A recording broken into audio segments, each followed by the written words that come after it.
Well, there are multiple barriers. One is the cost. I mean, it's so expensive for someone who is not working and doesn't get a scholarship to speak at this conference. And if you are from another country, you know that visa requirements, it's not easy to get paperwork needed. Language is another barrier. Here at this conference, I see that most of the workshops are in English. They are not really sensitive to different languages. So I would recommend having scholarships for those who really need a scholarship, because sometimes we see people who don't really need a scholarship and they came with a scholarship instead of giving it to those who really are willing to come but doesn't have the resources to be here. We need to have all the voices. We need to have Latinos, African American, African, white, yellow, red, all the races together to have a success conference. I'm from Asian Pacific, so from Thailand. So many people living with HIV/AIDS, they want to come to attend this conference, but USA not allow them to come to attend the meeting. On the barriers that I have for getting down here today is like I had to get up 4 o'clock in the morning to get down here. Suppose I live a long way from downtown and everything. It's going to take me an hour and a half. But luckily for me, 7 o'clock I'm here. Funding. There's no funding, and the conference is really expensive. Just the registration fee is something that when I had to do it for some of my staff members, I was overwhelmed by it. It's incredible in this time and age that we have so little funding available that you would rather use to provide so many needed support services.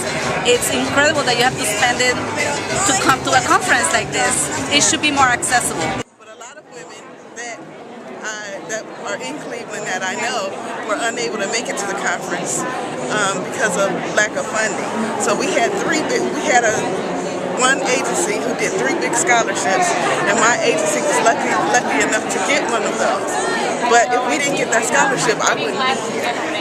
So I think that if they could increase funding so that more people can come to the conference, that would help us out greatly, because we should be here. Women should be at the table, and people living with HIV deserve to be at these conferences because this is for and about us. Yeah, the few days that we've been here, share our experiences and our barriers. That was financial. We weren't willing to take grants or pharma dollars for our organization to get us here, and didn't want any strings attached. So being how I lived with HIV for 30 years, it was a very personal journey to get here, and we charged, and it cost us, we went into debt $2,500. We have 17 cents in our nonprofit account and charged $2,500 to get here and honor our friends on the coast to get here and network with friends to re-energize not only ourselves but hopefully them too. So financial barrier, I know for us, was a huge issue, but not to mention many of our other friends we've seen here who had to beg, borrow, steal, whether it was from pharma or from an org to get here, kiss ass. Some of them had to do that too, but yeah, it wasn't easy for most people that live with the disease to be here, and that's actually sad. Sick stigma. Some people don't want to know, don't want other people to know their status and stuff, and that's why they don't come. A lot of the activists all over the world wanted to come to the conference really, really bad, and to many other conferences that are, available in the United States. But they were lacking funds. Even with the scholarships, they were not getting full scholarships. Like they were having a hard time finding maybe hostels because they didn't have the money, food, basic needs.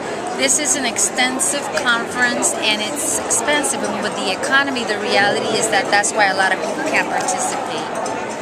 Most HIV positive people who is transgender, they're not included in programs, or they don't have sufficient funds to bring them to this conference. Fundraising is extremely difficult in the state. We've had funding cut, especially our prevention funding, 50%. So it's hard for people to get here to participate?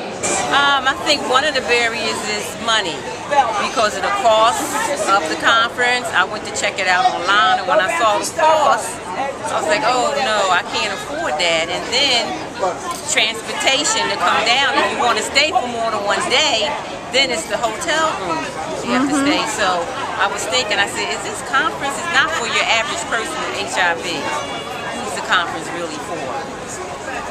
Thank you. So. Financial barriers. That's the biggest barrier there is. Most of the people that are in the United States and probably sub-Saharan Africa are extremely poor people, and it's literally impossible for people to get to an international AIDS conference that directly affects their health.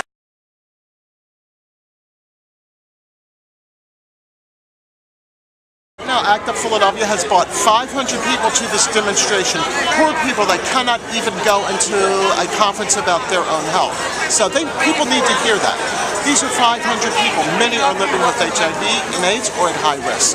I think for me the greatest barrier was a financial barrier. Being someone who lives on a fixed income, the whole registration fee, the whole travel, hotel, all that was extremely out of my line or my budget. Thankful to God, I did receive a scholarship for the registration fee, but trying to find or come up with money for a hotel here in DC is no different than New York, so that was still a financial barrier. Thank God for other means that have helped me. But since I've been here, I've run into so many people who cannot afford to go anywhere except for the Global Village. The Global Village is free. But there are other things happening all over this whole conference that other people really want to go to. Basically, the main barrier is the finances.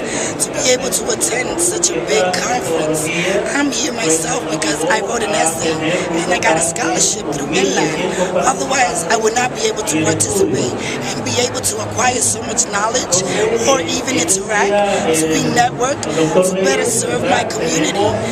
My goal here is to understand and be able to bring this message to the people that were not able to be here due to the fact that they couldn't afford to be here because of finances. I hope that the government increases funding as well as education and more harm reduction, because that's what we need for our people to be able to oversee this element and be able to empower one another. Each one must teach one. So I would encourage a lot more people to volunteer, and maybe have more HIV participants in all of the panels. Don't let barriers get in my way when obstacles come in my path, like preventing me from attending places like this where I could advocate for funding for my peers and for myself, so I could live a quality life and I could eat properly. You know, because I'm big on nutrition, because in order for me to sustain my life and live a quality life, I have to eat properly, you know, and it's just a barrier being poor, you know, and barely being able to survive. I am one of just a handful of people who I knew wanted to be here. I live on disability, many of them do as well, and we're not able to come up with the funding to get here. If anything, I wish that the government would make this more of a priority, implement it somehow into the National HIV/AIDS strategy to get people with the disease here more educated so that we will know how further not to spread the disease. I think it's important that there's so many people here, but even more important if people with HIV could have been here from around the world. I'm thankful that I've been able to talk to people and learn, you know, their barriers that they have in their country, appreciate a little bit more the luxury that I have here, but we're not where we're supposed to be yet. And we need to continue to work to implement the National HIV/AIDS strategy so that we can be where some of these other countries are. Most people with living with AIDS, HIV are facing the sad reality of struggling with the system and surviving just to get by. And when you're in that position and when you are in that predicament in which All the people tell you what to eat, what to wear, where to go, who you associate with, where do you live. And the fact that you have to choose between having a career and dying, or having health insurance and living in utter misery. That is the main biggest problem, aside from the fact that social justice has become all about the money, and it's not all about that. There are resources that do not cost money that are important and have been taken completely away from the equation by HRA. These are not only barriers that, I mean, not everybody who are in the system, including me, has gone through this. I mean, there's not a lack of resources or a lack of housing. What there is a lack of compassion.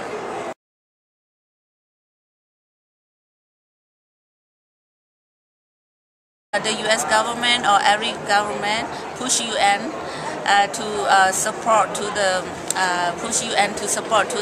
Asian Pacific country, also including the indigenous people, because indigenous people are very far away from the town and then no access information or no access service for them. I'm the Minister of Health and fight against HIV in Côte d'Ivoire, and I work with people living with HIV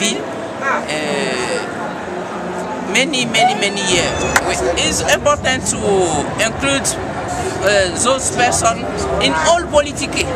In my country, we try the national plan to fight against HIV, and we include a person living with HIV to explain the idea, the hope, and so. And we take this in our plan. It's very important to include them for many activities. We have policies guiding HIV, each and everything, but they are not implemented.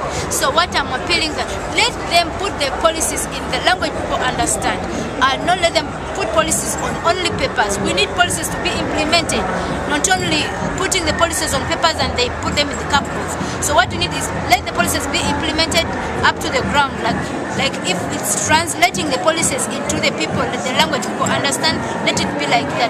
Not putting the policies in books and cupboards, say this policy is there, this policy is there, well, that is not implemented.